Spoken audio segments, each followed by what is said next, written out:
नमस्कार दर्शकों, आवाहन इस कार्यक्रम में आपका फिर से स्वागत है। दर्शकों, कहा जाता है कि धैर्यवान इंसान अपनी हर मुश्किल को बहुत आसानी से पार कर सकता है।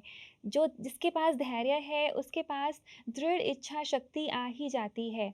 पर आज के समय में क्योंकि परिस्थितियाँ और मुश्किलें बहुत ज़्यादा बढ़ गई हैं और ऐसी-ऐसी बातें सुनने में आती हैं जो पहले कभी सुनी भी नहीं होंगी।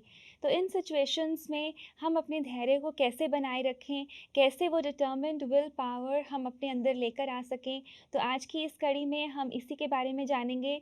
आइए दर्शकों, स्वागत करते हैं, हमारे बीच हैं ब्रह्मा कुमारी अनीता दीदी जी। दीदी, आपका बहुत-बहुत स्वागत है। ओम शांति। ओम शांति।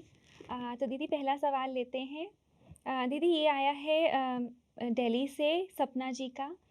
ये लिखती हैं कि ये एक हॉस्टल में रहती हैं और किसी कॉम्पिटिशन की तैयारी कर रही हैं, और जिस हॉस्टल में ये रह रही हैं उस जिस पर्टिकुलर रूम में ये हैं, वो रूम वो बाकी और 2 लड़कियों के साथ शेयर करती हैं। हम्म, तो ये कहती हैं कि वहाँ में एक कहानी सुनी है हमने कि हम्म, उस कमरे में किसी ने सुसाइड किया, किसी गर्ल ने। हम्म, तो इनका कहना है कि जब से मैंने ये बात सुनी है, पहले सब कुछ ठीक था, उसी रूम में मैं आराम से रह रही थी। पर ओह, ये बात सुनने के बाद मुझे बहुत डर लगता है कि माना कि हम्म, रात को मैं उठती हूँ, पढ़ती हूँ, तो मुझे हम्म, लगता है कोई मुझे देख रहा है। हम्म, पानी पीना हो तो भी उठते हुए डर लगता है। हम्म, तो मैं पूरा फ़ोकस नहीं कर पा रही हूँ अपनी हम्म, पढ़ाई पे। तो हम्म। मुझे इसका सॉल्यूशन बताइए।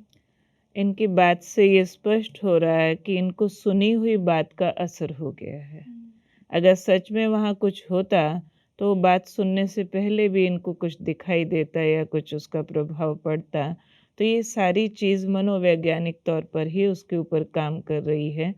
तो पहली बात तो ये बहन ये बात स्वीकार कर ले कि वहाँ पे ऐसा कुछ है नहीं, हुँ, और वो उसको कोई असर करने वाला नहीं है। फिर भी वो सुनी हुई बात अगर उसके मन में है, तो ये बात समझ ले कि जिसने सुसाइड किया, तो उस शरीर से जो आत्मा निकली, वो आत्मा तो अगले जन्म के अंदर चली गई है।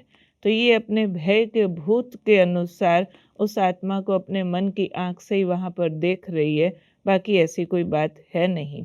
फिर भी जब भी किसी को इस तरह के डर महसूस होते हैं, तो उनको हम कुछ प्रैक्टिस बताते होते हैं, जिससे ये डर अंदर से भी निकल जाता है। क्योंकि इस शरीर के अंदर जो अमर शक्ति आत्मा रहती है, उसके अंदर भी अनंत शक्तियाँ हैं। तो उसमें हम अभ्यास करें कि फ़ील करें कि यहाँ माथे में एक तेज़ सितारा चमक रहा है अपने माथे में, और इस सितारे का तेज़ पवित्र शक्तिशाली प्रकाश अंदर पूरे शरीर में भर गया है, सिर से लेकर के पैर तक, और शरीर से बाहर निकल करके शरीर के चारों तरफ एक लाइट का घेरा बना रहा है। और ये लाइट का घेरा बिल्कुल ही ऐसे है जैसे ऊपर से कोई कवच पहन लिया हो। तो इस तरह की प्रैक्टिस अपने आप को दे, और साथ ही अपने को ये थॉट दे कि मैं एक शक्तिशाली आत्मा हूँ, मेरे से शक्तिशाली प्रकाश निकल निकल करके चारों ओर फैल रहा है। और इस तरह की अगर कोई दूसरी चीज़ वहाँ है भी, तो ये प्रैक्टिकल बात है कि इस तरह का अभ्यास करने वालों का ऑरा इतना स्ट्रांग हो जाता है कि उसमें वो चीज़ एंटर भी नहीं कर सकती और कोई तरह का प्रभाव भी नहीं डाल सकती है। इसलिए इस बहन को हम ये राय देते हैं कि उस डर को अपने मन से निकाले और ध्यान रखे कि अपनी आत्मा का प्रकाश भी बहुत शक्तिशाली है। उस प्रकाश को शरीर से निकलता हुआ महसूस करे, तो आत्मा अपने आप ही रास्ता बदल करके वहाँ से भाग जाती है। हुँ। पर दीदी, इसका माना कि उनके लिए इसका प्रूफ़ क्या है? क्योंकि इतना डर बैठ गया है कि पढ़ाई पर भी कॉन्सन्ट्रेट नहीं हो पा रहा। तो वो कैसे हिम्मत करें? कैसे अपने अंदर हिम्मत लाएँ, ये चीज़ प्रैक्टिस करने की? प्रैक्टिस करने के लिए तो हुँ, उसको ये ज़रूर सोचना चाहिए कि जब कोई बीमारी आई है तो इलाज मुझे करना ही होगा ना। हुँ, अगर प्रॉब्लम मुझे है, तो उसके लिए उसका समाधान करने के लिए प्रयास मुझे ही करना होगा ना। मेरे किए बिना कुछ होने वाला नहीं है। पहली सजेशन तो जो दी है, ये मान ले कि ऐसा कुछ है ही नहीं। ये मानने के लिए भी उसको अपने मन के साथ बात करने की ज़रूरत है हुँ, कि अगर ऐसा कुछ होता तो पहले भी होता, हुँ, अब क्यों हुआ? तो इसका मतलब सिर्फ डर है अंदर, और डर तो ऐसी चीज़ है कि आप रस्सी को सांप मान सकते हो उसको। तो ये अपने आप को पढ़ाए बहन कि मैं इतनी कमज़ोर नहीं हूँ जो इतनी छोटी-छोटी बातों से डर जाऊँगी। मैं एक शक्तिशाली आत्मा हूँ और इन शक्तियों के अंदर कोई भी बाहरी चीज़ प्रभाव नहीं डाल सकती है। उसके लिए रिपीटेडली अपने साथ बात करने से उस चीज़ से फ़र्क पड़ सकता है। और एक चीज़ और अवॉइड करें, जो कह रहे हैं कि इतना जल्दी कैसे मान लें। अगर वो 3 गर्ल्स उस रूम में रह रही हैं, तो कोशिश करके आपस में बात नहीं करें इस विषय पर। बहुत ज़रूरी है जो। बहुत ज़रूरी है, जितना बात करेंगे डर बढ़ता जाएगा। कोई बात शुरू भी करे तो बात बदल दें। दूसरी बात, एक बात और ध्यान में रखें, रात को सोने के समय थोड़ा लाइट जला के रखें कमरे में। और दूसरी बात, सोने से पहले वाला जो कुछ थोड़ा सा पीरियड है, वो अपने आप के साथ कुछ भी स्पिरिचुअल प्रैक्टिस करें। जिस भी तरह की प्रैक्टिस इनको आती है, जिस भी तरह के भक्ति भाव से, जिस भी इष्ट देव को मानते हैं, तो उसको याद करके सोए, एक विश्वास के साथ कि ईश्वरीय शक्ति हमें साथ देती है और उस साथ को मैंने अपने अंदर यूज़ करना है।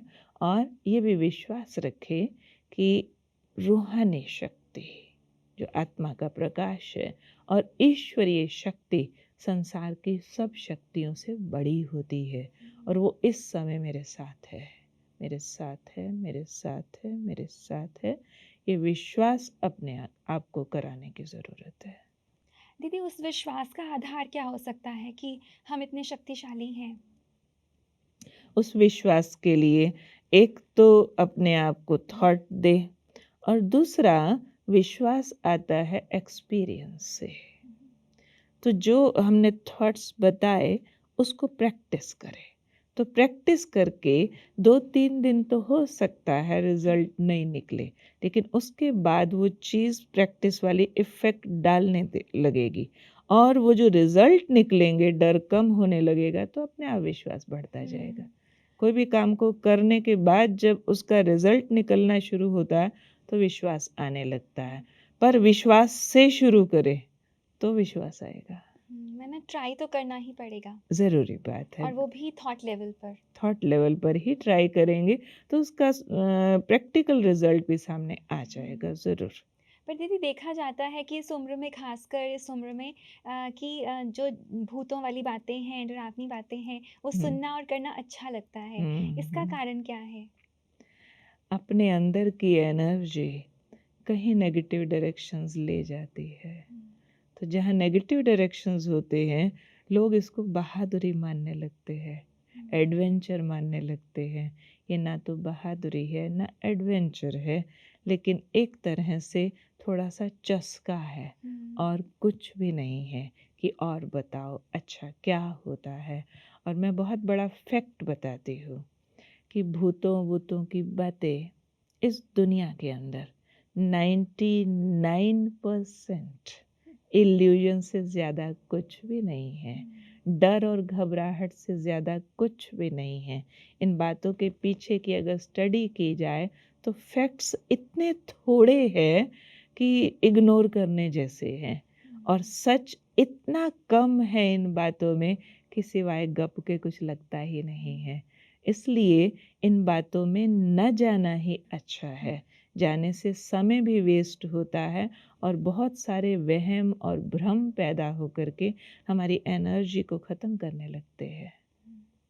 बहुत अच्छा दीदी, क्योंकि कहीं न कहीं इन चीज़ों से बच के तो रहना ही पड़ेगा। हुँ, पर दीदी, जैसे आपने कहा कि थॉट लेवल पर हम अपने डर को ख़त्म कर सकते हैं। हुँ, कोई हुँ, और भी तरीका है डर को ख़त्म करने का? हुँ, हुँ, जैसे कोई, इन्होंने ये बात सुनी तो हुँ, मुमकिन है कि अंधेरे से भी डरती होंगी, और हुँ, भी कितने डर अपने आप आ जाते हैं। हुँ, तो हुँ। फिर उस डर से कैसे, और तरीके हैं कोई? हमारा अनुभव ये कहता है, जिस बात से डरते हो, उसको बार-बार करो, वो हुँ, ठीक हो जाएगी। एक बहन थी, वो छिपकली से बहुत डरती थी। जहाँ छिपकली दिखती चीखें लगाती थी। तो वो कहती थी मैं डॉगी से नहीं डरती, मैं शेर से नहीं डरती, पर छिपकली देखती हूँ तो मेरी चीखें निकलती है। तो उसको हम लोगों ने एक छिपकली का खिलौना ला के दिया। पहले उससे भी डरती थी, तो फिर उसको बार बार टच कराया, बार बार पकड़ाया, फिर पकड़ो, जहाँ छिपकली है वहीं बैठो, वहीं बैठो, वहीं बैठो, करते करते वो ठीक हो गया। अंधेरे से डर लगता है, पहले किसी फ्रेंड को लेकर के अंधेरे में जाए, फिर 2 को लेके जाए, फिर अकेली जाए, फिर जाए, करते करते ठीक हो जाएगा। सिर्फ ये कहती ना रहे डर लगता है, डर लगता है, डर लगता है। अपने आप को बोले कितना एक लग लेगा, आके देख डर, तुम कुछ नहीं होता है, डर सिवाय वहम के कुछ नहीं होता। और जो वहमों में जीता है बैकवर्ड होता है। इसलिए खुली आंखों से जीने की ज़रूरत है। तो दीदी हम जानना चाहते हैं कि डर है क्या चीज़? डर की डेफिनेशन क्या है? डर एक इल्यूजन है, कुछ सेल्फ क्रिएटेड विजन्स होते हैं जिसमें हम इनसिक्योरिटी की पूरी कहानी गढ़ देते हैं। एक शेख चिल्ली ने तो अच्छी कहानी गढ़ी थी, लेकिन हम उल्टी कहानी बहुत अच्छे क्रिएटर बन करके कि अगर ऐसा हो गया तो फिर वो वैसा बोलेगा, फिर वो वैसा करेगा, फिर अगर भूत हुआ तो मेरे को खा जाएगा, वो ऐसे करेगा, वो वैसे करेगा। एक अच्छे कहानीकार होते हैं हम, और उल्टी कहानी गढ़ करके उस कहानी को अपना बना करके उसके अकॉर्डिंग जीने लगते हैं, अपनी पर्सनालिटी बना लेते हैं वो। उसको अपनी पर्सनैलिटी बना लेते हैं, जो कि सच नहीं है। भय सबसे बड़ा झूठ है, भय सबसे बड़ा भूत है। और ये मान लेना चाहिए कि मानवीय संकल्पों में इतनी ताकत है कि अगर हमने झूठे डर के संकल्प क्रिएट करके उसके अनुसार व्यवहार करना शुरू कर दिया तो एक दिन वो सब कुछ हो जाएगा। मैं एक छोटी सी बात बताती हूँ, उससे एकदम क्लियर हो जाएगा। हम छोटे थे तो हमें एक छोटी सी कहानी सुनाई गई थी कि मनुष्य के संकल्पों में कितनी ज़्यादा ताकत होती है। एक भाई एक जंगल से क्रॉस कर रहा था और आधी रात हो गई, तो उसने कहा अभी अंधेरे में नहीं जाता हूँ, सुबह जाऊँगा। तो एक पेड़ के नीचे आकर के बैठ गया। तो वो कोई सिद्ध पेड़ था जिसके नीचे जाने से सब आशाएं पूरी होती थी। उसको मालूम नहीं था। सर्दियों की रात थी, पेड़ के नीचे बैठ करके उसको विचार आया, बहुत ठंड लग रही है, कहीं आग जल जाए तो कितना अच्छा हो जाए। तो सिद्ध पेड़ था, जो सोचना था वही पूरा होना था। आग जल गई, हाथ सेकने लगा। अब थोड़ा शरीर गर्म हो गया तो भूख लगाई। ओहो, बहुत ज़ोर से भूख लगी है, बढ़िया सा खाना कहीं से मिल जाता तो कितना अच्छा होता। सामने खाने के बड़े बड़े थाल सजे हुए आ गए। भूखा था, बिना कुछ सोचे फटाफट खा गया सारा। शरीर भी गर्म हो गया, भूख भी मिट गई, तो नींद आने लगी। थका तो हुआ था, अब तो नरम गरम बिस्तर चाहिए तो आराम से सो जाऊं। फटाफट बिस्तर लगा हुआ सामने आ गया, बिस्तर में घुस गया तो सोचने लगा, अरे ये मैं कहाँ हूँ? जंगल में। ये सब कुछ कहाँ से आ रहा है? जरूर इस पेड़ पर भूत ही होंगे। जैसे भूतों के बारे में सोचा, भूत सामने आकर के नाचने लगे। अरे ये तो सच में भूत हैं, ये तो मुझे खा ही जाएंगे। और वो बच्चों की कहानी में बताते हैं कि वो भूत उस आदमी को खा गए, और वो भूत और कोई नहीं थे, हमारे विचारों के ही भूत थे। तो हम विचारों से भूतों को पैदा करते हैं, अपने विचारों से उनको पाल पाल करके बड़ा करते हैं, और इतना बड़ा कर देते हैं कि हम लोगों को दावे से कहने लगते हैं मैंने सच में देखा, जबकि देखा ही नहीं होता। वो अपनी झूठी कहानी ने देखा और उस भय के भूत के वश होकर के अपनी शक्तियों को मार डालते हैं। इसलिए इस बहन को कहती हूँ कि इस बात से डरे नहीं, ऐसा कुछ नहीं है। तो दीदी कहीं न कहीं अपनी जो इन्फॉर्मेशन हम अंदर ले रहे हैं, उस पे चेक रखना बहुत ज़रूरी है। बहुत ज़रूरी है। इन्फॉर्मेशन जो भी बाहर से आ रही है उसको इमीडिएट फिल्टर करें, नेगेटिव को पॉजिटिव करके अंदर जाने दें। इस बहन ने जैसे ही वो कहानी सुनी थी कि उसने सुसाइड किया है यहाँ, तो तुरंत अंदर फिल्टर करें। कुछ नहीं होता, सुसाइड करने से क्या हो जाता है, कोई भूत थोड़े बन जाता है, तो मर गया, ख़त्म हुआ, आत्मा अमर होती है, अगले शरीर में चली जाती है, उससे क्या हो जाता है, कुछ नहीं होता। इमीडिएट अगर अपने अंदर ये थॉट डाला होता तो आज इतना डर क्रिएट नहीं हुआ होता। हम उस बात को सुनते ही बहुत सारे डर वाले थॉट पहले अंदर डालते बीज की तरह, फिर उसको रोज पानी दे करके सींचते रहते। कि राइट है या रॉन्ग है। राइट, रोज कहते राइट है, राइट है, वो यहीं होगी, वो मेरे को तंग करेगी, फाइनल। अरे ना देखा ना वास्ता, कैसे मान लिया यहीं होगी? कोई प्रूफ तो नहीं है, कोई प्रमाण नहीं है जिस चीज़ का, तो हम कैसे मान लेते हैं कि वही है? जैसे फेल हुए बिना बच्चे सोच लेते हैं, ये वाला प्रश्न नहीं आएगा तो फेल हो जाएंगे, फेल हो जाएंगे, फेल हो जाएंगे। मन में पहले ही फेल हो गया तो एग्जाम में किया हुआ भी जा करके भूल जाएंगे। तो दीदी, जैसे आपने कहा फ़िल्टर हमें करना ज़रूरी है कोई भी इन्फॉर्मेशन को, ख़ासकर आजकल तो बहुत ज़रूरत है क्योंकि sea of information we have around us. तो दीदी, वो फ़िल्टर को हम कैसे बना सकते हैं अपने अंदर और हम्म कैसे उसको इंटैक्ट रख सकते हैं? उसके लिए चाहिए पॉज एंड पॉन्डर। जो भी बात सामने आए, थोड़ा सा पॉज करें उसको यूज़ करने के लिए। जैसे ही पॉज करेंगे तो वो अंदर का फिल्टर काम करेगा। हम पॉज करने के बजाय जो भी बाहर हो रहा है उस पर रिएक्शन इमीडिएट करते हैं। हुँ। भगवान ने तो हमें दुनिया में भेजा था एक्टर बना करके कि जाओ एक अच्छा सा रोल प्ले करके आओ। हम एक्टर बनने के बजाय रिएक्टर हो गए हैं। पर दीदी, वो नेचुरल है, कुछ होगा तो रिएक्शन तो होगा। नहीं, ये नेचुरल नहीं, ये अननेचुरल है। नेचुरल तो था कि मुझे जो करना उचित है वही करूं, दूसरे के किए की न तो नकल करूं, न दूसरे के किए पर मैं रिएक्ट करूं। नेचुरल ये था।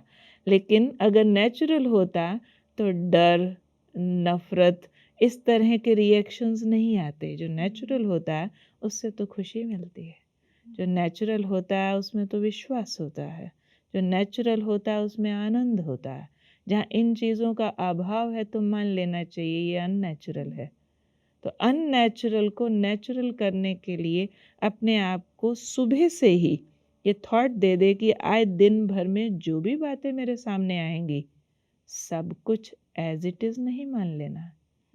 सुबह अपने अंदर फीड कर दे कि दिन भर में तो सब कुछ दुनिया में मेरे सामने आएगा, देखना भी पड़ेगा। कोई आदमी को डॉगी ने काट लिया, अब उसको काटा ज़रूरी तो नहीं मुझे भी काटेगा। एक डॉगी ने काटा, सारे डॉगी तो नहीं काटते होते। पहले मनवाए ना अपने आप को।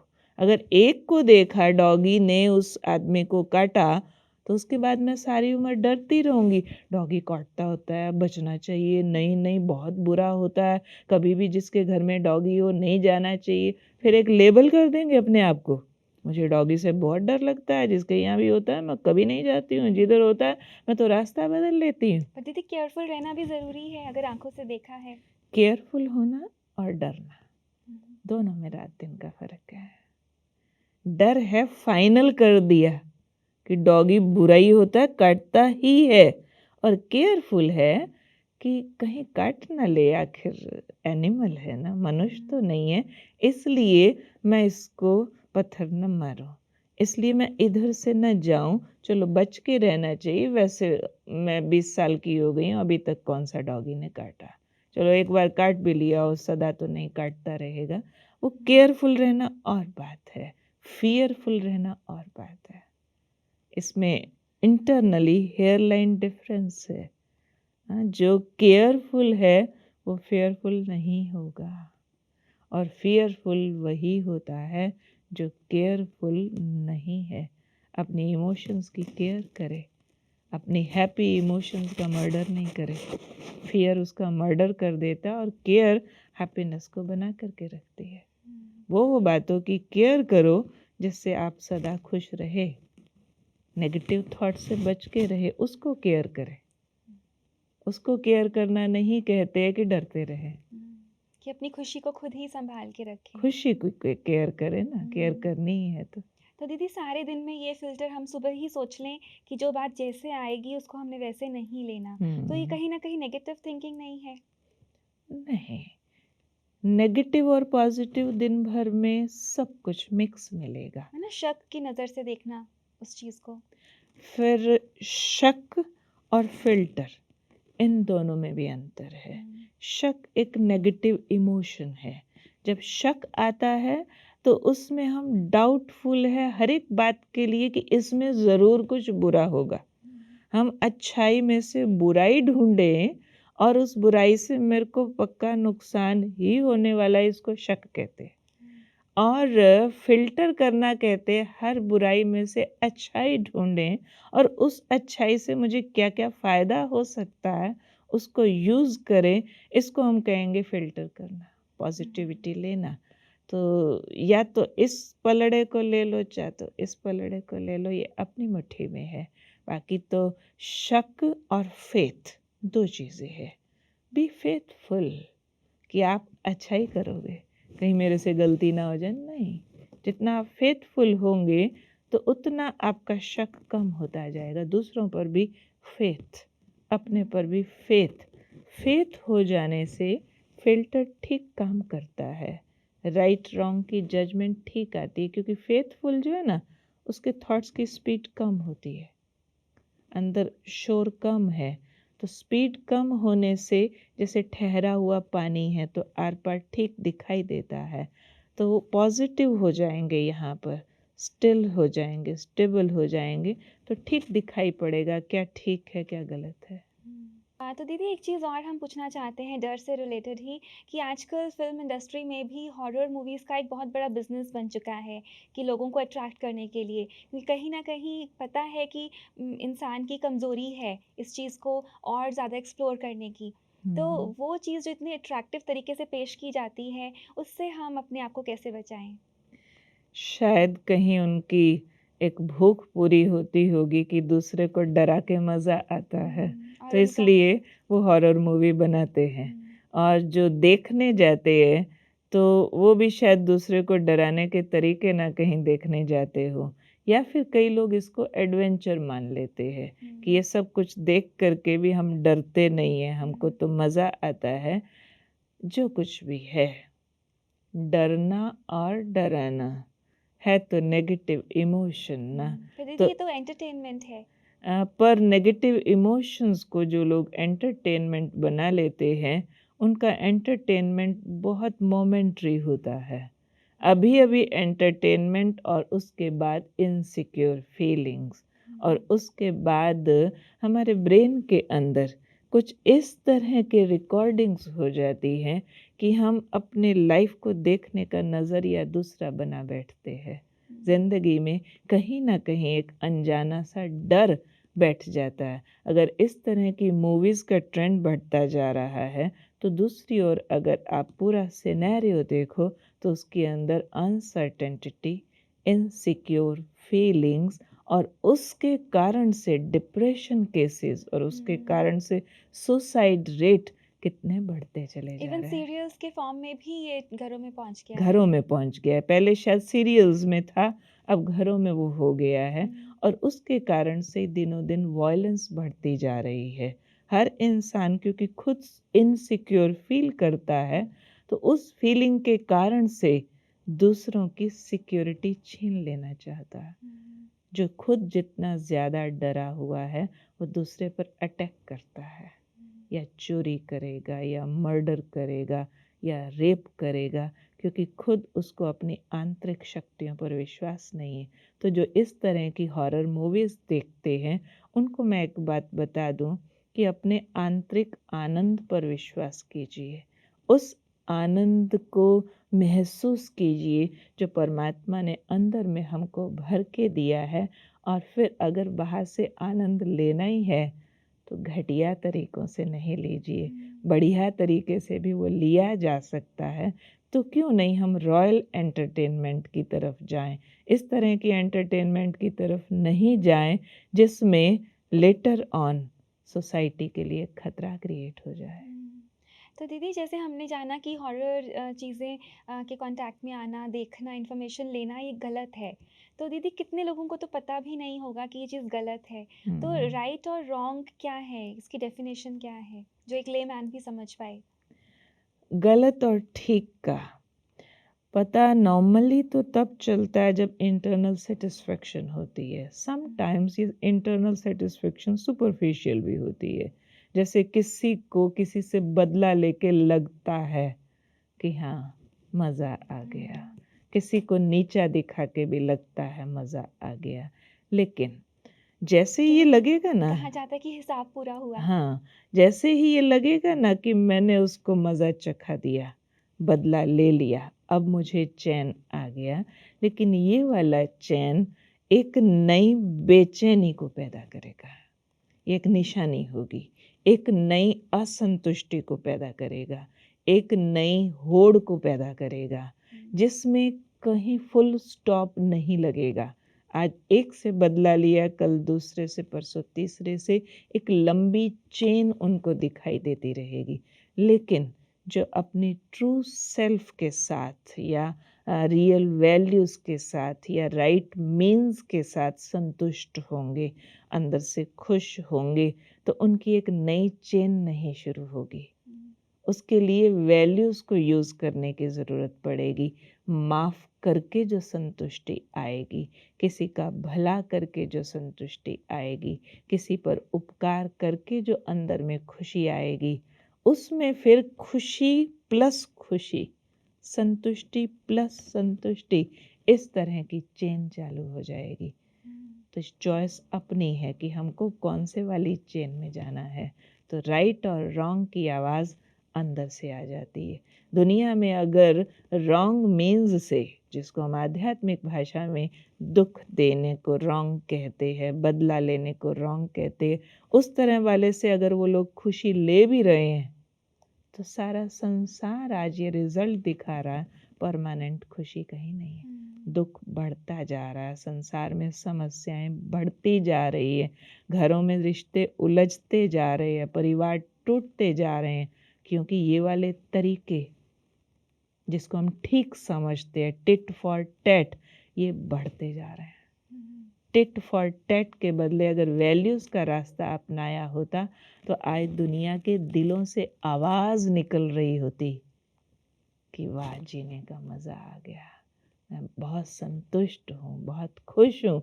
ये आवाज़ तो आजकल कहीं सुनाई नहीं पड़ती है। दीदी, जैसे एक सवाल और इसमें से निकलता है, आपने कहा कि अपनी वैल्यूज़ को साथ लेकर चलना चाहिए। तो जो लोग ऐसे चलते हैं, नो डाउट कि बहुत माइनॉरिटी में है आज दिन वो लोग कहीं नज़र ही नहीं आते सोसाइटी में। बहुत अलग, हम्म, अकेले, पिछड़े हम्म, हुए से रहते हैं। और जो हम्म, लोग क्विक मेथड्स अपनाते हैं, जैसे आपने कहा कि हम्म, टेम्परेरी खुशी लेना चाहते हैं चीज़ों हम्म, से, वो मेजॉरिटी में हैं। तो हम्म, उनकी होड़ में उनको वो फ़ॉलो करना ही पड़ता है। तो हम्म, हमारा प्रश्न है कि हम्म। जो लोग वैल्यूज़ को साथ लेके चलते हैं, वो अपनी उस चीज़ को इस माहौल में कैसे मेंटेन रखें? राइट बात है ये तो। आजकल अगर टेम्परेरी मौज मस्ती, दूसरे को नीचा दिखाना, बदला लेना, टिट फॉर टैट करना, इस स्ट्रीम में कोई चले तो उसको साथी हज़ारों मिल जाएंगे। और जो माफ़ करने की बात बोलेगा, लोग उसको बुद्धू कहेंगे। हुँ, जो सहन करने की बात बोलेगा, उसको बैकवर्ड मानेंगे ज़रूर। लेकिन ये सारे कमेंट्स, सब कुछ बहुत मोमेंट्री होता है, जिसको एक बार अगर कोई समझदारी से, पेशेंस से उन कमेंट्स को बियर कर ले, उस वक़्त वो हिम्मत न हारे। तो ऐसा वक़्त आ जाता है जो लोग उसी के पास आते हैं। मेरे साथ प्रैक्टिकली ऐसा हुआ। जब मैं मेडिटेशन की लाइन में आई, तो मेरा एक बहुत बड़ा पैराडाइम शिफ्ट था। बहुत दिखावे वाली, गुस्से वाली, टिट फॉर टैट करने वाली, और फिर शांत होने लगी, कोऑपरेटिव होने लगी, माफ़ करने लगी। तो एक छोटा-सा फ़ेज़ ऐसा आया था, जो मुझे लगने लगा कि सब ने मुझे रिजेक्ट कर दिया। अब मैं अकेली हो गई। वो लोग खाते हैं, पीते हैं, बाहर की बातें करते हैं, हॉरर मूवीज़ की बातें करते हैं, और मैं तो या उनमें ऐसे अकेली बैठी रहती हूँ, या फिर वो मेरे को छोड़ कर के चल पड़ते हैं। तो दीदी, बहुत सुंदर कि आपने पूरा पैराडाइम शिफ्ट किया। हम और ज़रूर जानना चाहेंगे इस बारे में, और भी देखना चाहेंगे कि कैसे वो अकेलेपन को वो हुँ, मैनेज करें। पर हुँ। क्योंकि समय पूरा हो रहा है, तो इसको हम अगली कड़ी में लेंगे। आपने अपना समय दिया हमें, उसके लिए आपका बहुत-बहुत धन्यवाद। ओम ओम शांति। शांति। तो दर्शकों, अगला एपिसोड आप ज़रूर देखिए, क्योंकि हम जानेंगे कि अपनी वैल्यूज़ को साथ लेकर चलना, फिर उसको मेंटेन करना। थोड़ा टाइम अकेला चलना पड़ेगा, पर वो कैसे हम उसमें हिम्मत लेकर आएँ, वो हम जानेंगे दीदी से अगले एपिसोड में। आज का एपिसोड देखने के लिए आपका बहुत-बहुत धन्यवाद, और यूँ ही अपने सवाल और अपनी कोई भी प्रॉब्लम्स है, हमें भेजते रहिए।